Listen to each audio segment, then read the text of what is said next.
Уже 2 месяца в Беларуси продолжается политический кризис. Вместе с набирающей обороты осенней волной COVID-19 он психологически давит на нас.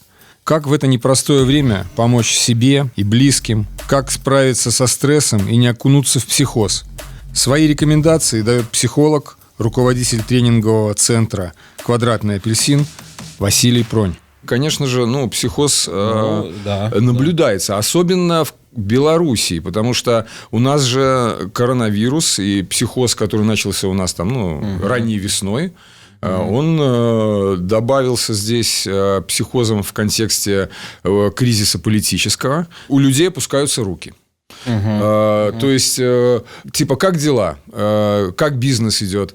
Да, что-то вообще не до бизнеса, потому что непонятно, чего делать, уезжать, не уезжать, и вообще, если хочется что-то делать, то руки опускаются, и, в общем-то, пахнет такой тотальной депрессией. Безнадёгой такой, да?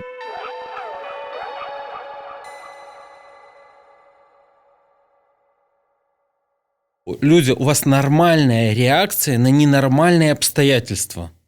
У вас нормальная реакция на ненормальные обстоятельства. То есть, потому что очень много людей вообще, они начинают себя вести как-то по-другому, и для них непривычно. И они начинают по этому поводу загоняться, беспокоиться, тревожиться, что со мной происходит.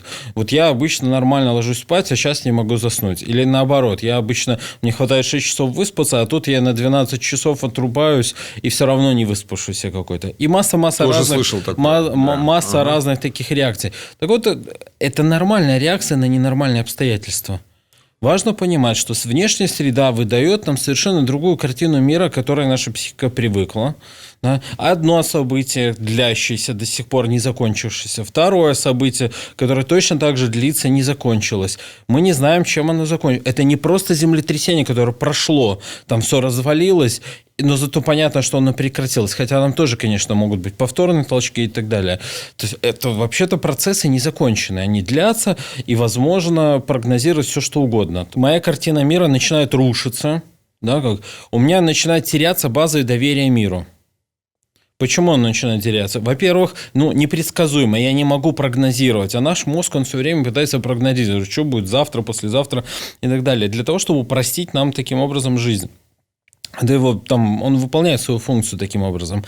А он тут не может это делать, потому что у него высокая степень неопределенности. Все, что угодно может проходить. Как у нас сейчас часто в интернетах пишут, опять пробили дно, и нету дна у пробивания дна и так далее. То есть, происходят все время какие-то вещи, которые ты даже прогнозировать не можешь. Да?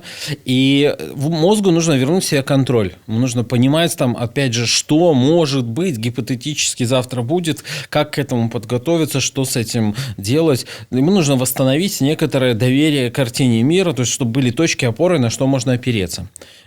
И у него это не очень сильно получается. И более того, опять же, кризисные психологи четко говорят, что конфликты, связанные не с техногенными катастрофами, не с природными катастрофами, а с конфликтами с людьми, они самые тяжелые. Потому что кроме того, что мы не знаем, нет у нас определенности, второе, люди существа социальные.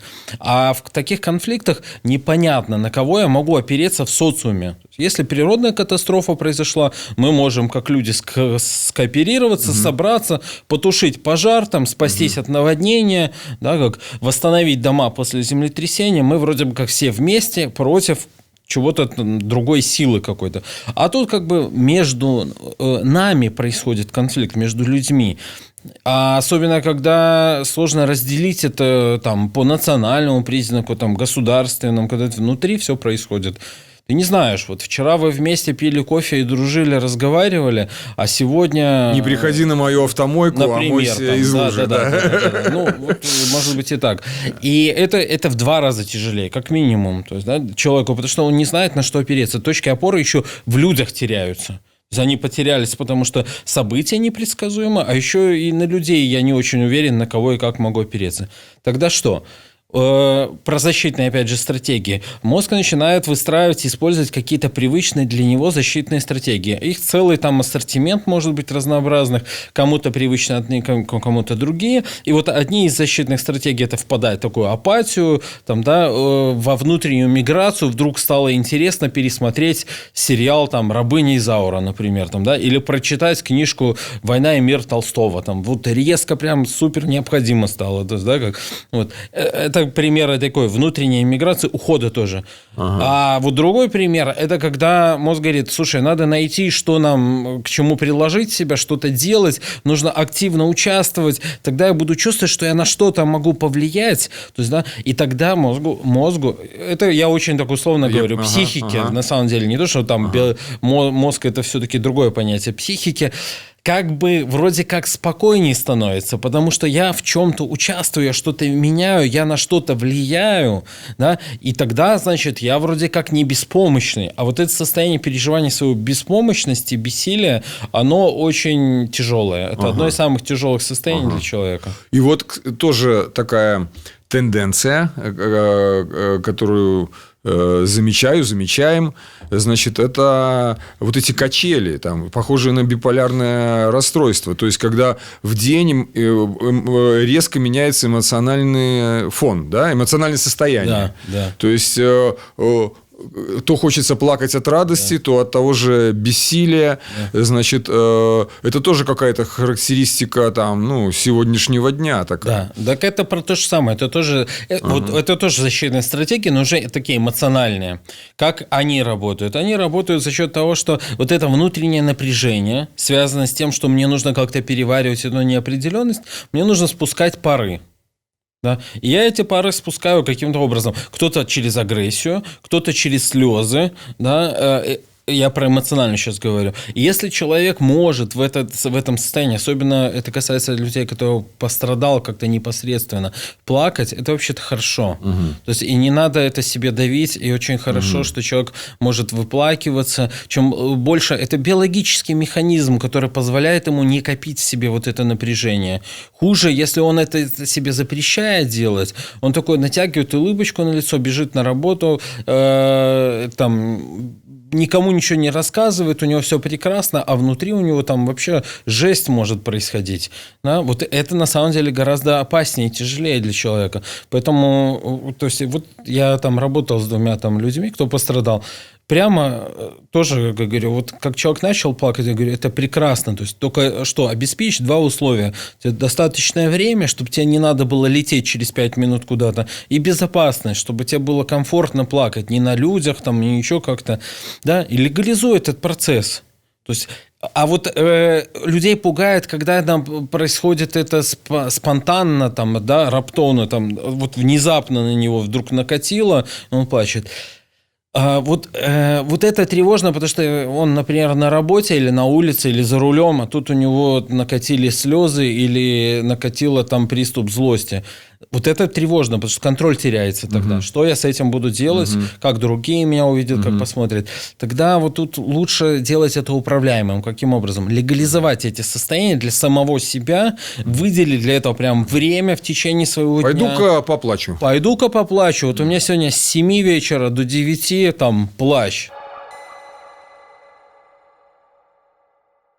Мы видим, что происходит определенная поляризация в нашем обществе, да, в Белоруссии, что вот эти вот, я говорю, то кто-то кого-то на мойку не ждет, кто-то в кафе не хочет кого-то пускать, там, да, и соседи, люди же начали общаться, хоть познакомились мы друг с другом вообще. Мне мой приятель из Дзержинска рассказывал, говорит, несколько лет ходил в общественную баню, и тут захожу, это месяц назад он мне рассказывал, и вся баня гудит, и люди между собой, до этого там, говорит, ну, дальнобойщики рассказывали, кто там в Польшу сгонял, что он там поднял там по деньгам, там, сейчас совершенно другие разговоры. И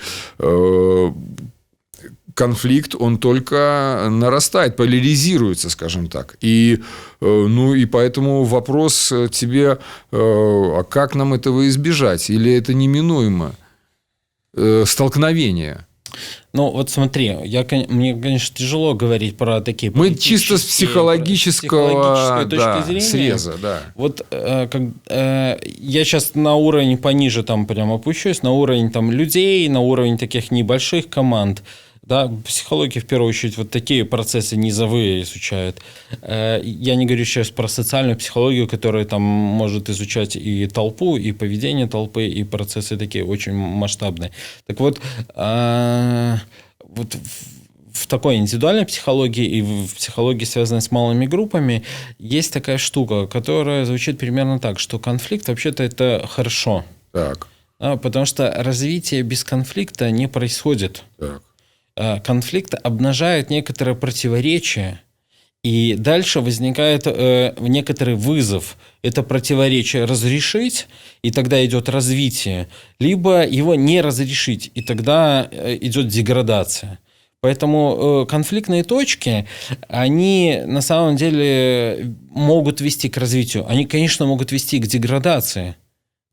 Есть такой шанс.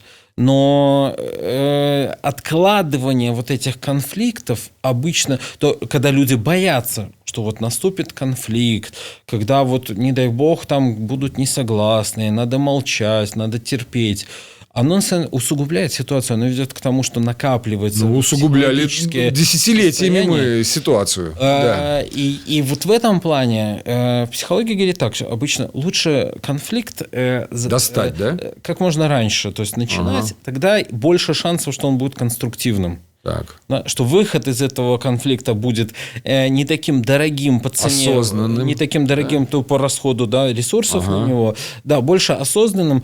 Поведение все-таки будет более управляемым в этом конфликте.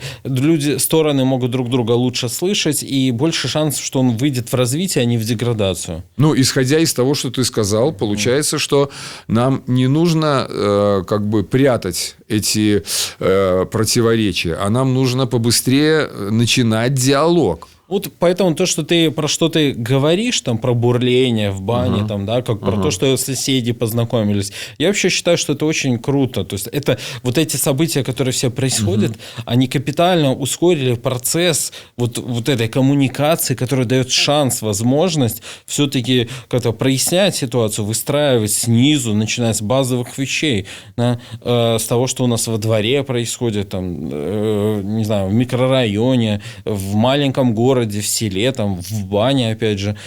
Да, это вообще-то воспитывает людей, это формирует некоторую культуру. Слушай, если вот про вот эту часть говорить, в этом плане я вижу такой хороший эффект, потому что, слава богу, хоть сейчас люди это начали говорить, начали коммуницировать, они просто считают, а что я тут могу поменять, я буду молчать, ничего, там, это бессмысленно все что-то делать. Так, вот я обозначил там штук 5-6 актуальных тем, связанных с социальной психологией. И приблизительно твой рецепт один. Это, во-первых, успокойтесь, все нормально. То есть то, что происходит снаружи, то, что происходит у вас внутри, это естественная реакция на то, что происходит снаружи. Но это первый шаг. Это важно понять, это первый шаг. Так.